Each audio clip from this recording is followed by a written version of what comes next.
AAERI Nepal's newly elected president and my close colleague Mahesh, all the executive members, Her Excellency Ambassador Khalisidik, Mr. Mahesh Dahal, former Ambassador to Australia from Nepal, I think he should be on his way, Honorable Deepak Kharka,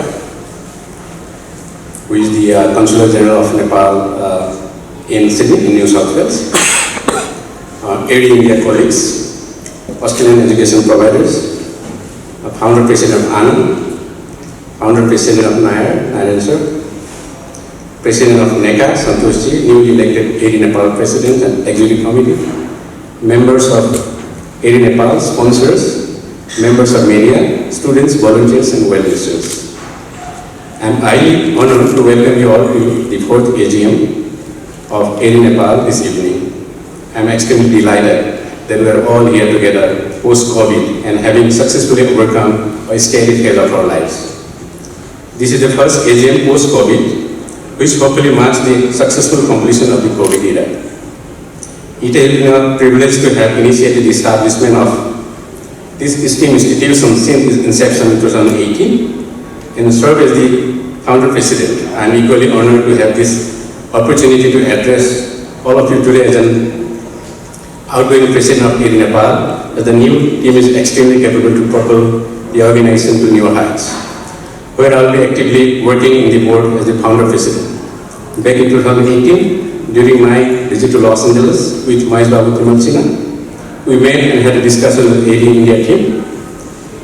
AAERI Nepal was then envisioned as an association which its members, being the most reputed and influential in the industry, to set an example of serving the students for international students in the highest possible quality. His major focus was in Australia as an international study destination, and his mission was to provide a more accommodating, fair and fairer recruitment, which unfortunately was lacking somehow with other existing association members.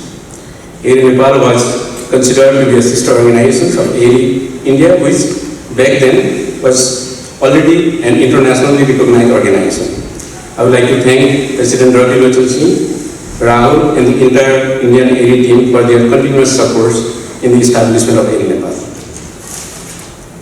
After AAERI Nepal was established, its foremost mission was to provide an exposure to its members, which was made possible through multiple camp trips of our members in various parts of Australia and attended conventions, multiple conventions in India. We started out as an organization with 20 members, which grew to over 30 and is expected to reach 40 by the end of next year. We contribute about 60% of the total recruitments, particularly in higher education in Australia. The objective of providing quality services to the students was made during these 5 years, as there were zero complaints against the members, hence implying that the initiation was smooth and appreciable. In these 5 years, the global economy, health sector, and in particular the education sector has undergone a roller coaster ride.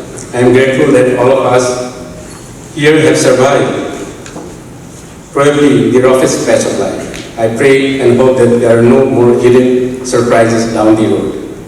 During my tenure as a president, almost 2 years went by with much ups and downs, but we have had a chance to successfully contribute to the industry, even in those rough times, by sharing information and continuously having dialogues with Australian policymakers and stakeholders.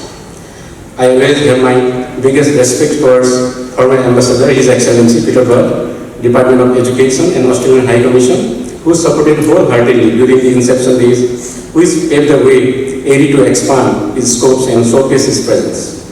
During the hard times, we were also able to make sure our voices were heard by the Parliament in Nepal and hence materialize various benefits to our members as part of the most effective business during COVID.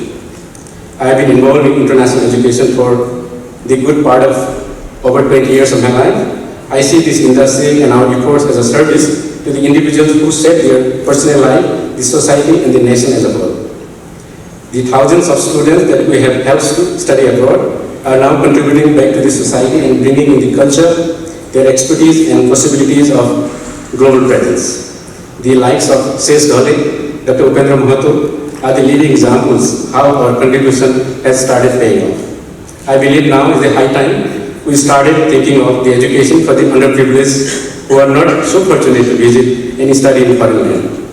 I am now a central member of the Confederation of Nepalese Industries and also working with the chair for its education council, through which we are collectively working to contribute the education system by strengthening the policy frameworks and standardizations of the same. We have thus envisioned to establish global standard institution in Nepal, providing transnational education. Our good friend, Mr. Khem Lakai, who unfortunately couldn't be here today, had initiated a New South Wales TED programs at Gate College, which marks the beginning of an era. All participations, all preparations have already been made for the CNI job fairs, which shall be organized this November, for the exposure to graduates and future workforce to have a global exposures and to understand the need of various industries. As ours is a large industry and have numerous associations, I have always made sure our voice was heard against the scrupulous agents and providers. Many fly-by-night agents and institutions which have tarnished the image of this otherwise respected industry time and again. These groups tend to pose a threat and temper the system, which will ultimately jeopardize the opportunities of many genuine students and stakeholders. I urge my colleagues to be careful against such group and have a zero tolerance policy against any unethical documentation. I personally believe that the Australian government has been kind enough to issue study permits to genuine students, even during such situation, and making Nepal as the third largest feeder into the Australian education system. I would also advise the providers to be realistic about recruitment targets so that the industry is not prompted or lured to unethical means. Strict vigilance over genuine temporary entry is a must by all key stakeholders. Had the majority of the providers and agents will stick in the same, the recent misfortune to the industry will not have come forth. Frequent changes in policy always ends up hampering the end customer, that is students, who lose confidence and a considerable amount of money. I again request all key stakeholders to have clarity in the set of documents required for processing and hence bring about stability in the industry. I would also advise banks to be responsible in checking proper documents and in granting loans. All employers to have vigil while issuing experience certificates and law enforcement agencies to have proper monitoring over fraudulent documents. I believe the incoming members shall work in the same direction and the members of AAERI shall be the trailblazers to lead by example. Before I close, I heartily welcome the new committee led by the new president of AAERI Nepal, Mahesh Babu Timansana, who is a humble gentleman and a hardworking person. I would also welcome Vice President Buddhisagar Arya, General Secretary Rajan Rizal, and all the new executives members who have joined the AAERI Nepal family. We work as a team on all weathers. I personally will not be retiring from AAERI Nepal, but going forward, my role shall be more into assisting, guiding, networking, liaisoning with the Australian government agencies and helping making AAERI bigger and better. We all thank and wish farewell to Ms.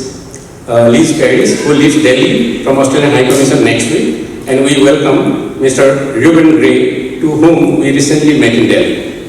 We are aware that we will see some other members from the departments and their tenure soon and will find opportunity to wish them farewell when the time comes. Lastly, thanks to all the sponsors including SBI Bank, IDP IELTS, PTE, NIB Insurance, Siddhartha Bank, Thai Smiles for your generous support, and once again to Excellency Felicity for your continuous support, and Permanent Ambassador Mahesh Kahal for gracing the event despite your busy schedules, and all the members present. Thank you very much.